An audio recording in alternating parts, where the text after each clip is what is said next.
Abraham, Nimrod, and Babylon. Most people should know these names or have at least heard of them.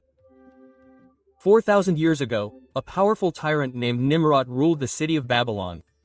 At that time, the city of Babylon played a major role in the plain between the Tigris and Euphrates rivers in present-day Iraq and was the center of a flourishing civilization. The Babylonians practiced many forms of idolatry, and King Nimrod was so great that he allowed himself to be worshipped as a god. In order to demonstrate his supposed greatness and power and to throw the Almighty God out of heaven, he had a tower built that reached up to the clouds. Without further ado, Nimrod tried everything in his power to mock and deny the Almighty God.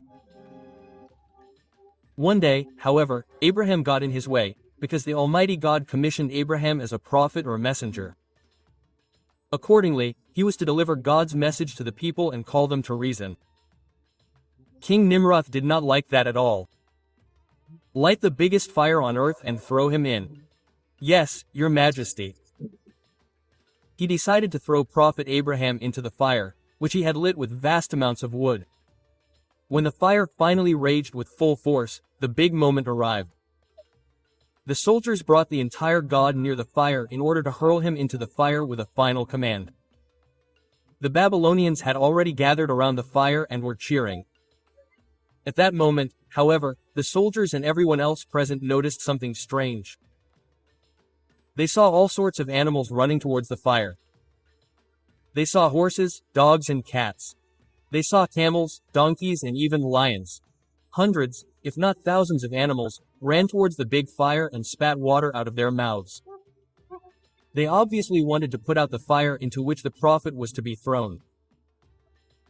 Despite this miraculous event, the Babylonians persisted in their unbelief and denied the Almighty God and His servant. They considered the whole thing to be magic and continued to rejoice. Among all these animals, there was also a small ant. With a drop of water, it hurried as fast as it could to the fire. In doing so, it ran right past Abraham and the soldiers. One of the soldiers noticed Abraham watching the small ant and smiling. The soldier crouched down on it, looked at the ant and laughed at it. In a foolish manner, he asked his colleagues what the small drop of water could do against the gigantic flames. At that moment, something extremely extraordinary happened, for the ant stopped and miraculously began to speak. She said, "I know that it will hardly do any good. However, I am doing this for the pleasure of God, because on the day of judgment there will be no accountability. Should I then say that I simply watched as Abraham was thrown into the fire? And besides, it should be clear whose side I am on. Wah! There is no God but the Almighty God. And the trustworthy one who is to come is His all." Quote. These were the words of a little ant who, despite its weak position in the face of the gigantic flames, did not give up and strove for the truth. Despite the efforts of the ant and the other animals, Abraham was thrown into the fire. However, by a miracle of God, he did not feel the fire and remained unharmed. This did not convince the Babylonians or the king either, whereupon Abraham left Babylon and continued his mission in other places. It is reported that the little ant told the soldier about a future messenger who would be known among people as the most trustworthy. Without a doubt, all messengers of God trustworthy. See, 3,000 years after Abraham, Muhammad was born in Mecca, who was also commissioned by God as a messenger.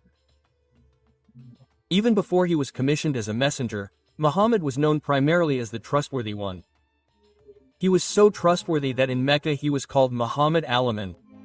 In other words, Muhammad the trustworthy.